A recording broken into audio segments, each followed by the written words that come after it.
परमेश्वर के धन्य नाम की महिमा हो। प्रभात मनन के सत्र 1734 में आप सभी का बहुत ही विनम्रता के साथ स्वागत करता हूँ। आइए आज का मनन के लिए हम पढ़ते हैं फिलेमोन अध्याय 1 पद 9 और 10। तो अभी मुझ बूढ़े पौलुस को, जो अब मसीह यीशु के लिए कैदी है, ये और भी भला जान पड़ा कि प्रेम से विनती करो। मैं अपने बच्चे उनेसिमुस के लिए, जो मुझसे मेरी कैद में जन्मा है, तुझसे विनती करता हूँ।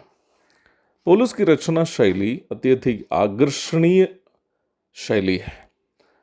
केवल उसी विषय पर यदि हम चर्चा करें तो कई घंटे तक हमें चर्चा करना पड़ेगा, इसलिए ही मैं उस विषय की गहराई की ओर जाना नहीं चाहता। प्रारंभ में पढ़ी गई पद में पौलुस अपना एवं ओनेसिमुस का परिचय बहुत ही मधुर शैली में करते हुए हम देखते हैं। अपने आप को बूढ़े और ओनेसिमुस को अपने बच्चे के रूप में वो फिलेमोन को परिचय करा रहा है। साधारण बात के समान यद्यपि इन बातें हमें लग सकती है, लेकिन इन साधारण बातों में भी पवित्र आत्मा हमारे लिए अत्यधिक सच्चाइयों को भर कर दिया है। बुजुर्ग होना कोई पसंद नहीं करता है। ज़्यादातर लोग ये चाहते हैं कि जीवन भर वे जवान ही रहें। जवानों के अंदर भी ऐसी सोच है कि वे अपने जीवन के सबसे उत्तम समय में हैं। यद्यपि शारीरिक क्षमता की परिप्रेक्ष्य में जवानी एक अच्छा समय तो है ही, परंतु इसका ये भी मतलब नहीं है कि जवानी जीवन के हर मामले में अच्छा समय है। जवानी मेहनत करने के लिए अच्छा समय है, परंतु बुजुर्गों के पास जवानों की तुलना में जीवन का अनुभव और परिपक्वता अधिक है। इसलिए ही जवान भाई बहनों को कोई भी काम करने के पूर्व अनुभवी बुजुर्गों से सलाह लेना उचित होगा। पौलुस जब अपने आप को एक बूढ़े के रूप में प्रस्तुत करता है तो उसके पीछे कई कारण हैं। पहला कारण, वो अपना आत्मिक तथा मानसिक परिपक्वता को दर्शाने के लिए ऐसा किया है। उम्र में बढ़ोतरी परिपक्वता का चिन्ह है, पर यह बड़ी दुखजनक बात है कि उम्र बढ़ने के बावजूद भी कई लोगों में ना आत्मिक परिपक्वता है, ना ही मानसिक परिपक्वता।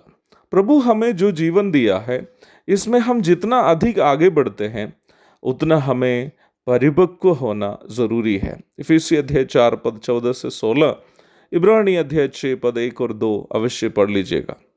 दूसरा कारण, अपने आप को बूढ़े के रूप में प्रस्तुत करने के द्वारा पौलुस फिलेमोन और ओनेसिमुस के प्रति अपना माया अथवा कोमलता को, जो एक पिता को अपने बच्चे के प्रति होती है, दर्शा रहा है। हम एक ऐसा जमाने में जीवन बिता रहे हैं जिसमें लोगों को अपने से छोटे लोगों के प्रति बिल्कुल माया नहीं है। अपने से कमज़ोर तथा उम्र में छोटे लोगों के साथ भी नाइंसाफ़ी करने में लोग हिचकिचाते नहीं हैं। कलीसिया में अगुवाई की सेवा करने वालों में अनिवार्य रूप में होने का एक स्वभाव है माया अथवा कोमलता। प्रेरित पौलुस में यह स्वभाव उद्धार पाने के पूर्व नहीं था, इसलिए वह जवान भाई स्तिफनुस की हत्या में सहमत रहा, परंतु उद्धार पाने के बाद यह स्वभाव पौलुस में भरपूर मात्रा में था। पहला थिस्सलुनीकी अध्याय 2 पद 7। निश्चित तौर पर पौलुस ये चाह रहा है कि फिलेमोन भी ओनेसिमुस के प्रति यही कोमलता दिखाए। तीसरा कारण, अपने आप को बूढ़े और ओनेसिमुस को अपना बच्चे के रूप में फिलेमोन के सामने प्रस्तुत करने के द्वारा प्रेरित पौलुस मसीही एकता का एक उत्तम उदाहरण फिलेमोन के सामने पेश कर रहा है।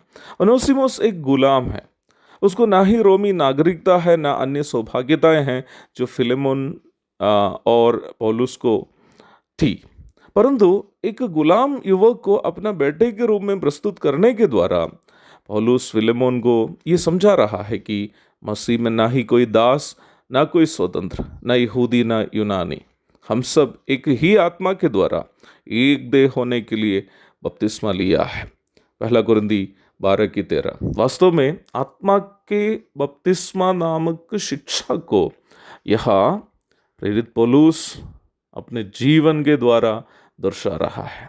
जरा देखिए, पौलुस ने 2 शब्दों में कितनी आत्मिक सच्चाइयाँ हमारे सामने प्रस्तुत किया है। प्रभु हमें सहायता करे इन गहरी आध्यात्मिक सच्चाइयों को समझ करके उसे हम भी अपने जीवन में उतार सके। प्रभु के धन्य नाम की महिमा हो, आमीन।